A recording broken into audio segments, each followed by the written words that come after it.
Hello and welcome to another episode of Sports and Songs podcast. We're on episode number 23. We're on season 6. Tonight's the sports edition. Andy, how are you doing? Good. Just want to let you know right now, if I kind of peek off to the side, got the WNBA draft going here on the phone, got the other stuff. So, well, it's a big night. Today is April 14th, 2025. It's the WNBA draft tonight. Not just the first round, it's the whole draft. They do all three rounds, yeah. And so that'll be over in a couple hours, and we'll be updating that as well. Baseball is going on and such. But let's start off with the trivia question, Andy.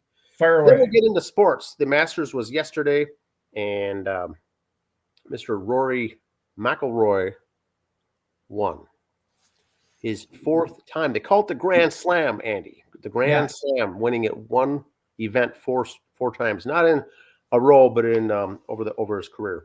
Well done. Now, that was 2025. It's already in the past. How many, Andy? We're not big golf guys here in the show. How many of the finishers, how many of the top finishers from the event get or receive automatic invites or automatic buys to next year's Masters in 2026? I didn't know this. I'm not a big golf guy, but we'll have the answer at the end. I do want to do one thing I really do enjoy here a lot, and that's correct you on something. The Grand Slam means he's won all 4 majors once, not the same one 4 times. Okay, so that is tennis. Is golf the same way or not? Golf is any event you win it 4 times. It's called the Grand Slam. And so this came up because I was confused yesterday. I also Grand Slam meant you won because, like in wrestling, if you won the 4 major belts, it's the Grand Slam. Not the so same in one. Tennis, you've got the Australian Open, the U.S. Open, Wimbledon and the French Open. Wimbledon, the French Open. If you win all of those in 1 year, it's the Grand Slam. Or just win all 4 in general, it's the Grand Slam, yes. But in golf, it's the same event? Wow, golf, I was really confused by this. So I had never sat and watched the Masters. That's why I don't follow it. Put a couple hours in under my belt. It scares me. See, it's a lot to think about. But and you corrected me correcting you. 96 folks get invited to come and they play. So when it's done, a certain amount will get an invite back the following year. If you're into golf, you're probably going to know the answer, but we here on the show don't. So you corrected me correcting you. That's good. This is why we do it. I didn't know that either. We're here to educate. We are here to educate. Many times our own selves. Yes. Now I'm going to take a little step back here. Okay. Everybody says, Andy, all you talk about is you and the Mets all the time. And I tell them, well, it's my show I get to. You know what? I'm not going to talk about the Mets today. We're going to talk about the Twins. Okay? Wow. Yes. So, Twins enter this week. They're there in the standings. 5-11, 4.5 games back. The Mets are in town playing the Twins for 3 here at Target Field. And then after that, the Twins have a day off, and they go to Atlanta, where they play the Braves. And the Braves are 6 games behind the Mets in the Eastern Division there. So, see, I can talk about other teams besides the Mets. Talk about the Twins. Yes. So, lay off. Is that just some feedback you've been receiving? Well, look at the background is the Mets logo. It's fine. We can do whatever we want here. I picked my favorites. It said pick a picture. It's the first one that came up that I could put on the internet. Wow. Hey, all right. Congratulations to Western Michigan Broncos for winning the Frozen Four, the hockey college world or national champions right there. So congrats to them. Western Michigan Broncos. I did not have them on my bingo card for winning the championship this year. No, and interesting. So congrats to them. It's not a team you hear a lot about. And that's what I like about college hockey. It's not the same 4 teams all the time. It's always something different. So that's what makes it fun. All right.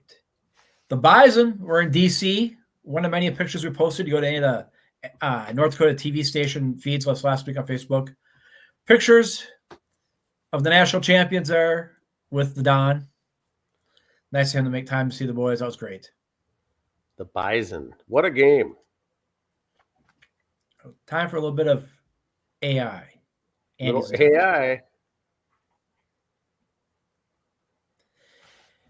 Over 25% of the D1 women's basketball players this year are entering the transfer portal. Uh-oh. That got me thinking. Is this a soapbox, maybe? No, this is just how I got thinking. This is a sober thinking, too. 25% of the players entered the portal. Now, first of all, why you'd enter, I don't know. Many different reasons. A lot of them, did you change majors? And this other school has... I love women's basketball. I love it, but I don't think 25 of you were good enough to have any beef to say, I'm changing schools. I'm entering the portal. It's kind of like when someone comes to apply for a job going, hey, we'd like to offer you the job. Great. When can you start? Tomorrow.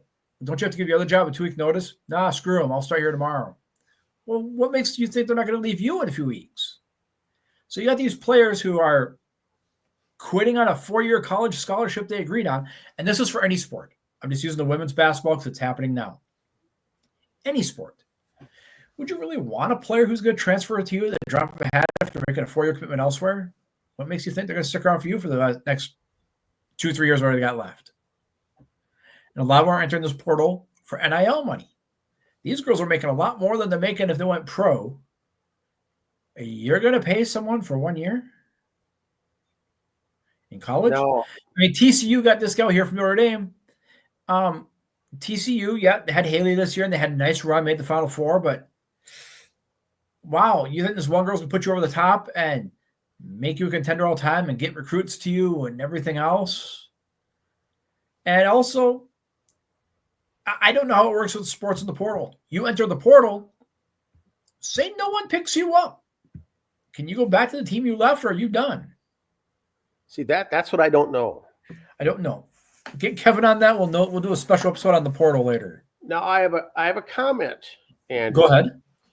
Now I just did the math. So there's over 300 Division I women's basketball teams. Yep. 12 on a team, average.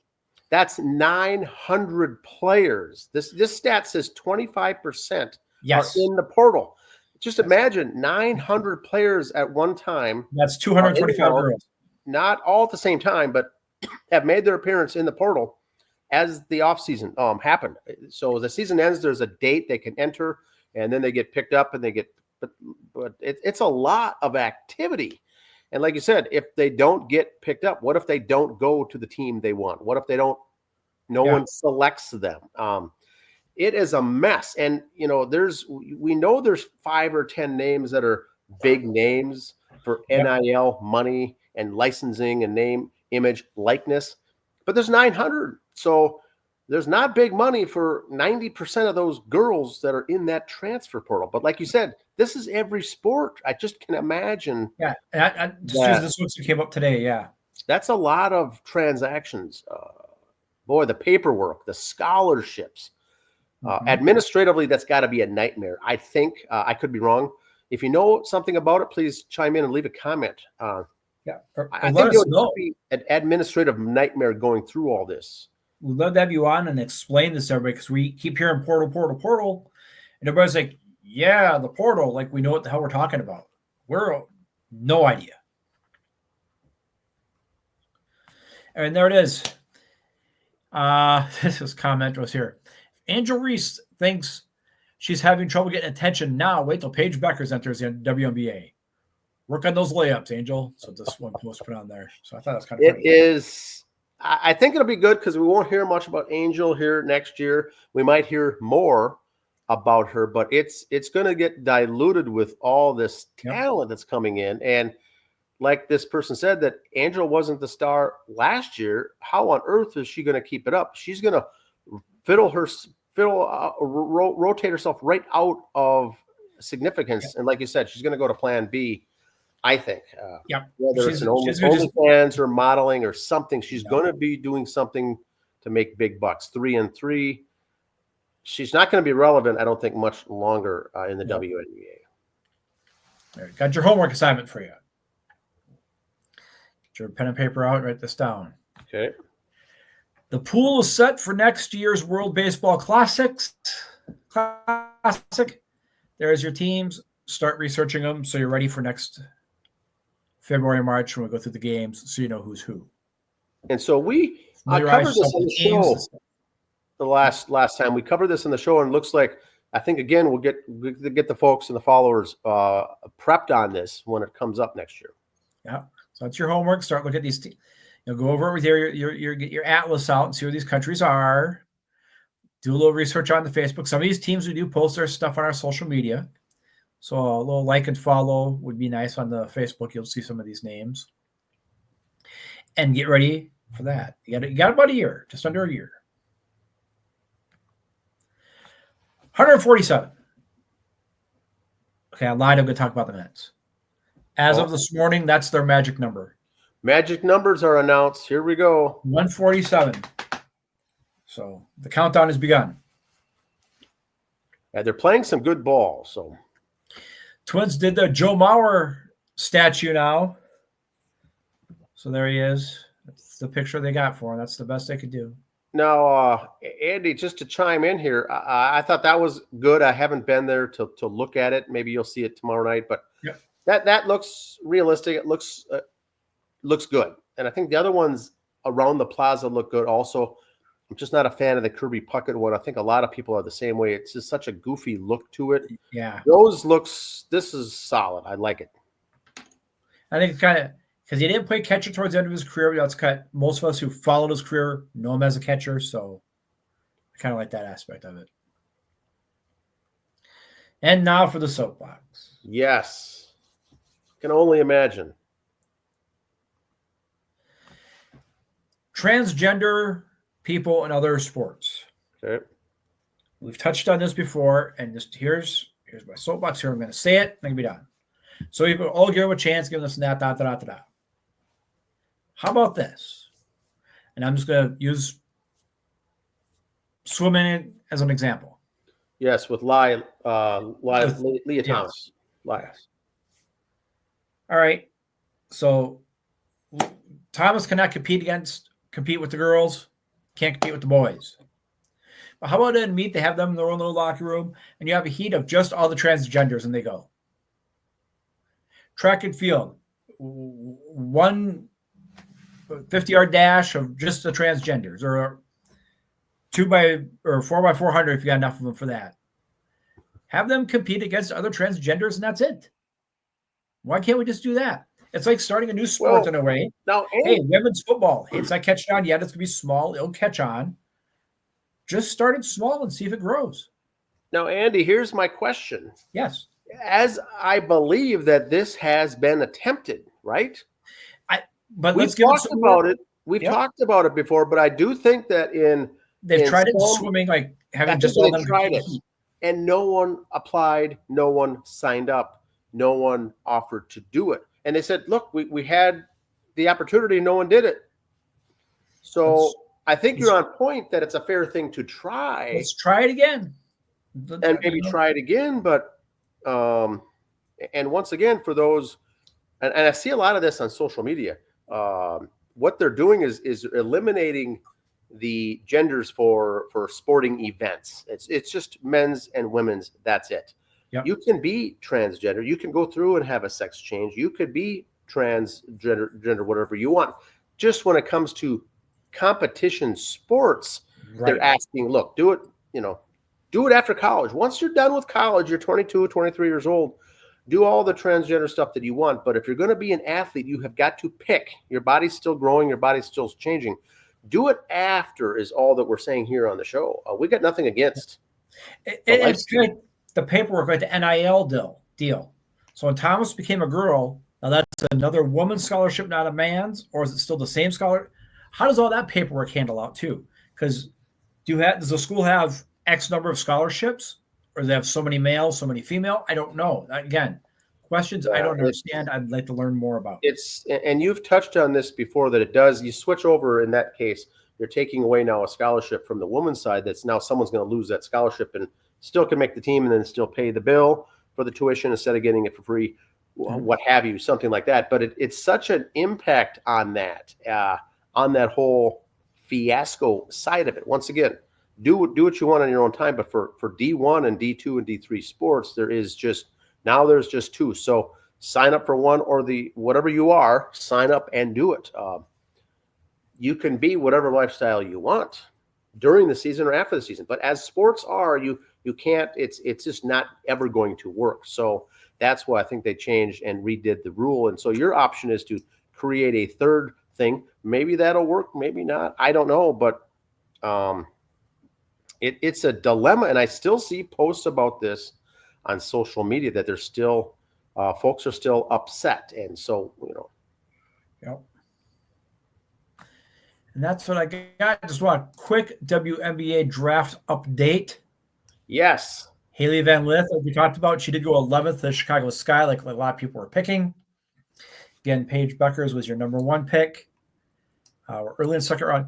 The Lynx made some moves the other day and traded a lot of their picks around. So they don't pick here in the second round. And I think that here's what I'll say. The Lynx went to the finals. They went to the finals. They went to the championship and lost. Their roster is set. Their roster is good. So making moves like that makes sense that you're not going to need a bunch of draft. There's 12 players on the team. You may get your picks in the second and third round. Some of these teams, the Mystics had 3 picks in the first 6 overall choices. And so that leads me to believe you're rebuilding something by getting these players, because those players are so good they could be immediate starters. Yep. Whereas the Lynx are not going to need something like that. Were you able to get that page out of there? The Lynx got the 3rd pick in the second round. And I'm not going to embarrass myself. It's a Russian gal's name. They went to the European side, picked up a forward from there.